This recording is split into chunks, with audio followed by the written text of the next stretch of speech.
Hello and welcome to the Fish Nerds, the show about fish, fishing, and eating fish. The show that's always interesting, usually funny, and mostly true.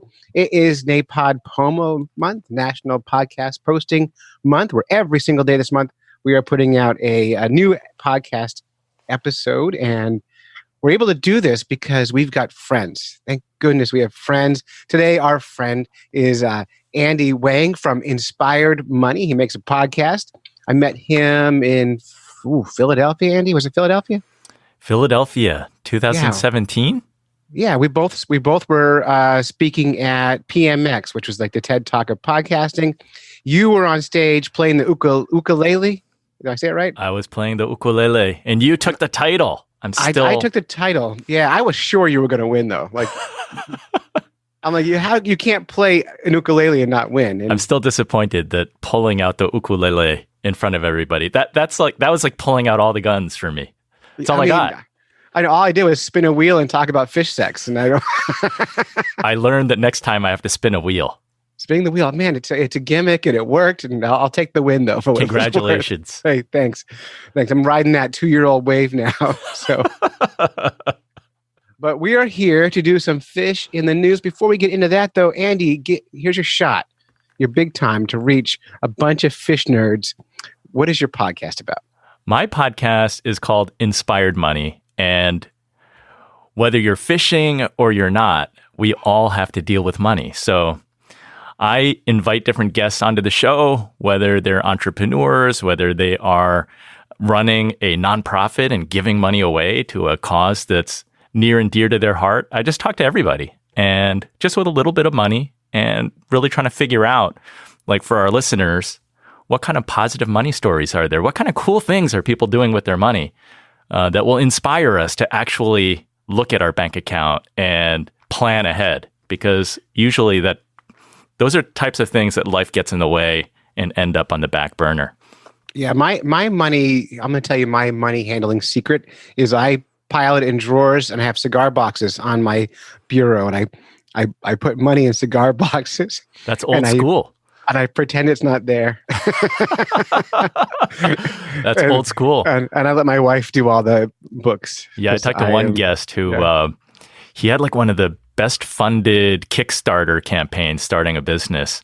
And he told me that when he was a kid, his parents would like bury money in the back, like they'd hide money in the backyard. Oh my God. So that's and did it work? Were they rich? I didn't ask him if it worked for him. It wasn't making any interest, so that was working against them. So I just got a new job as a bartender last night, and I was talking to the person training me. So it's training time, and she was talking about how she handles her tip money, and she and her husband decided to never spend $5 bills. So what they do is every time they call it the rule of fives. So every time they get a $5 bill, they've got to put it in the jar.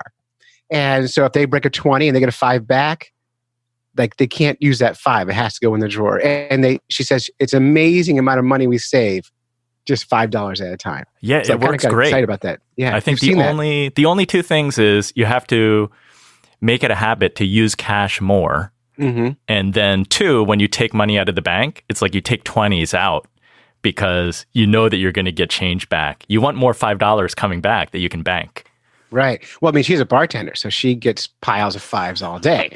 So that for her, it's perfect because she's a cash economy person, right? Yeah, she's socking away a lot. So that's awesome. Yeah, I may try that. I like that. She was talking about how she has thousands of dollars that she doesn't even know about. So yeah, not too shabby. Well, it's cool because you realize that it's not that hard to do. And then you gamify it and it almost becomes fun. You're like, ooh, another 5. Yeah, getting ahead makes you feel good. It's good. Yep. So, all right. Hey, speaking of get ahead, it's time for some fish in the news. And by the way, Inspired Money can be found anywhere you find podcasts. So if you found this podcast, you can find Inspired Money. But if you need a website, it is inspiredmoney.fm. You can go there for all your money inspiration needs. Awesome. And now, how about some news? News, fish in the news. Everybody loves their fish in the news. I thought that this was really cool. And you did see me playing an ukulele down in Philadelphia. I am not Hawaiian. I am not from Hawaii. I grew up on the East Coast. I married a woman who was born and raised in Hawaii. So that's my connection. And I get to go visit my wife's family in Hawaii. And because of that, I fell in love with the music and I fell in love with the culture.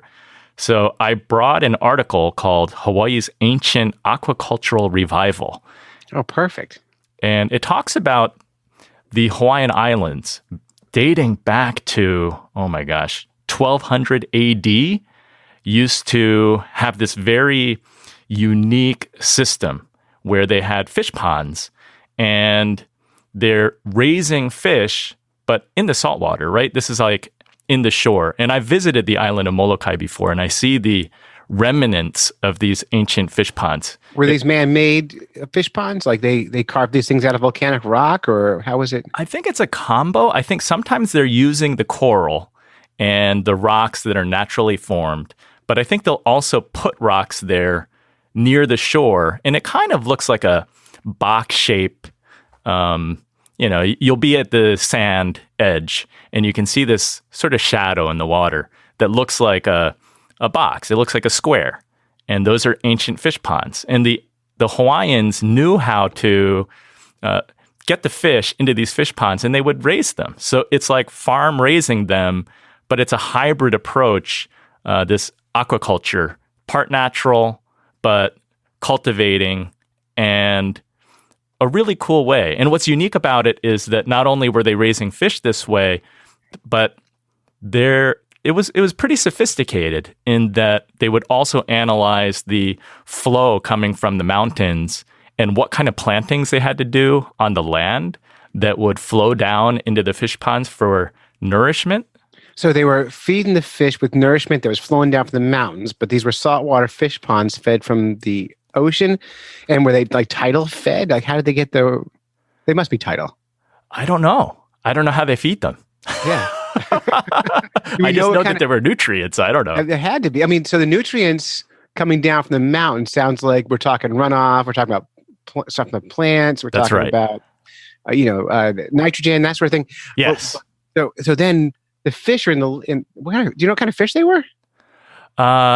Well, as part of this like revitalization, because this article talks about that 50% of the seafood in Hawaii is actually imported, which is kind of a crazy number, right? Because they're surrounded by Pacific Ocean. You would think that all of the seafood would be coming locally. You wouldn't think it. You'd expect it, right? You would expect it. But here's the problem: is Hawaii now is part of the United States of America, and Americans hate local fish. We have like 4 species of fish we eat, and no matter where we are, we're like, I want salmon. And even though there's no salmon in Hawaii, people are going to want salmon while they're on vacation in Hawaii, right? So people are weird. Yes, so that is part of the problem. So as this article reads, in 1830, the Hawaiian Islands had more than 450 fish ponds, and Molokai, known as Aina Momona, or Bountiful Island, was at the epicenter. These fish ponds could feed 1 million people back in the day, and Molokai has 1.4 million today. So there are activists who are trying to restore the ancient way of raising fish in these fish ponds. And it's a big experiment because, one, it's revitalizing this cultural practice in Hawaii, but with the hope that it can be used as an example globally. Because, I mean, you fish, right? The fish nerds all fish. And I would suspect that most of the time you're eating what you catch. No, most time we're letting. Oh, you're releasing. You're catching for fun. We just torture the fish and let them go. It's awful. Like fishing is the worst thing. That's what my son and I do, except I'm not that good at it. So a lot of the time we're just enjoying nature. You're in New Jersey, right? Yeah. What part of New Jersey? I'm in Morristown at this very moment, and that's sort of like northern central New Jersey. I'm closer to New York City than Philadelphia. Right. So I went to high school in South Jersey, and we fish the Jersey Shore all the time. There's tons of good eating fish. Now, ocean fishing people generally keep more fish than freshwater fishers. So that's the difference. But if we get back to fish farming, I'd be really curious. So like most modern, I don't say most, a lot of modern fish farms produce a tremendous amount of waste. That's right. The fish pens out in Washington State, where they have the big salmon pens, there's dead zones in the ocean because of the pens. So I'd be super curious, what was the waste from these fish that can feed millions of people, like in these fish ponds, back in Hawaii back in the day? I think that's part of the reason why these activists want to get it started again, because it's much lower impact. And was that an assumption, or can they measure that? Do they know? Well, it's a good question. I think that as they're doing it, and it is like it's done more naturally, and I think very carefully trying to measure what is the take, how much are you allowing the fish to reproduce and spawn again. So it's done with an understanding that you're not doing it at a rate where the production is so high that it's done with balance. Like they're trying to do it naturally. They want the food, but they don't want tremendous waste and like destroying the shoreline. Right. So the movement. So they're already trying. They're already rebuilding some of these already. They're already doing the experiment. Well, in this article, which I think was earlier this year, the article begins by saying that they took these ama fish, which what are those? They're striped mullet. Oh, I love it. Ama is the Hawaiian word for striped mullet, and they were taking these. I don't know, what do you call them? They're like baby fish. Baby fish, fry. They call them fry. What are they? Oh, they were taking bags of fingerlings, known as pua, from the island of Oahu. That's where Honolulu is. That's the capital, the most populous island, and where Hawaii Five-0 and Magnum PI was filmed. So they took these fingerlings from Oahu and took them to Molokai, which is very small. I visited there only once. They either have one traffic light or no traffic lights. I can't remember, but it's a very, very quiet place. And sadly, when I went with friends, they were like, on Molokai, we call the ocean nature's fish box, because when you're hungry, you just throw a line in and you just pull out fish and you have dinner. And when they gave me a fishing line, I'm such a bad fisherman. I couldn't even catch fish on Molokai. They're like, everyone can do it. Yeah. They're like, this is supposed to be like shooting fish in a barrel. You just throw a line in. It doesn't matter what you put on the end. You're just yanking fish out. I think I caught one baby fish that I had to throw back. Were the people around you catching tons of fish and you just couldn't do it? That's a good question. And yes, I feel a little bit better. That was not the case. I was just there with like 2 or 3 friends, and we were just fishing on our own. The other guys, they did catch more than me, but they weren't like yanking them out like no tomorrow. Fishing is a funny, ridiculous thing that some of us pretend to be really, really good at. And I think most of it is time spent doing anything makes you appear skilled. But I think it's just if you fish 1,000 times and you catch 100 fish, you are really doing great. I do have one tip for everybody. An old timer in Hawaii, a fisherman from the island of Oahu, but he was originally from Molokai. He talks about you never say that you're going fishing because the fish can hear you. I think he's right. Do you know how to say that? How to say that line in Hawaiian? Yeah. No, but he told me that the Hawaiians, like the makani or the wind, like the wind is very important in Hawaii. They're all different types of winds. There are different names for different types of winds. And if you should speak out loud that you're going to go fishing, the wind, the makani, will carry what you said to the fish and they will know. So therefore, he never says, I'm going fishing. He says, holo holo, which means visiting. So instead of saying fishing, he says holo holo, which means he's visiting. And he doesn't say he's going to the ocean. He says he's going to holo holo the Mauka, which means he's visiting the mountain. And then he goes down to the beach. He lies to the fish. Yes. We do that all the time. Sometimes I'm just going on a boat ride today. Nothing to see here. You got to do whatever works, right? Yeah. I mean, we believe we play these games with the fish all the time. We talk about the fish gods. Like at the end of a fishing day, the last cast, you have to announce it. Last cast. And it has to be your last cast. If you do a second last cast, the fish gods will know. And next time you'll have a bad day in the water. So we're just as superstitious as anybody. I love the idea of, and I'm going hiking. Yep. So don't worry. Fish To the are mountain. fine. He's very specific about the location. I'm going up to the mountain. I'm going to be far from sea level. Don't you worry. That's the best. I wonder if he walks backward to the beach. Oh, yeah. And then whistles.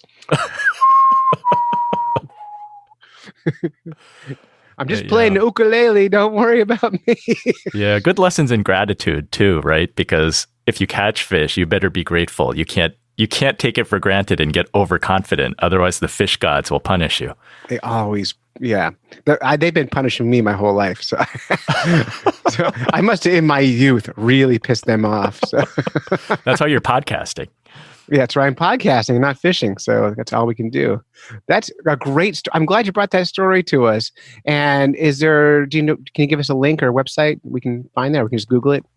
The link to this fish pond story? Yeah. Oh, you actually sent it to me already. I'll put it in the show notes. Perfect. If anyone wants to read the story, head down to the show notes and you can read it. Andy, thank you for doing the Fish in the News with us today. Thank you, Clay. It's been fun. News, fish in the news. Everybody loves their fish in the news. All right, thank you. That was Andy from Inspired Money. He's kind of a hero to me today because I forgot to push record, and he recorded this whole podcast in his studio in New Jersey, which looks a lot like an office. And if you want to be part of the NAPOD Pomo with the Fish Nerds, we're looking for listener submissions. Grab your iPhone or your Android, which have pretty good recorders on them, and push record. Find your favorite fishy news story and record it. Expand upon it, tell stories to go along with it, and email that to me, clay@fishnerds.com, and I will use it on the show, and you can be part of this weird month-long adventure that never has an ending. Andy, any last words? I got to go fishing. That and check out Inspired Money and let me know what you think. All right. Thanks, Andy. Thanks, Clay. Andy, I just realized something, that we haven't recorded anything.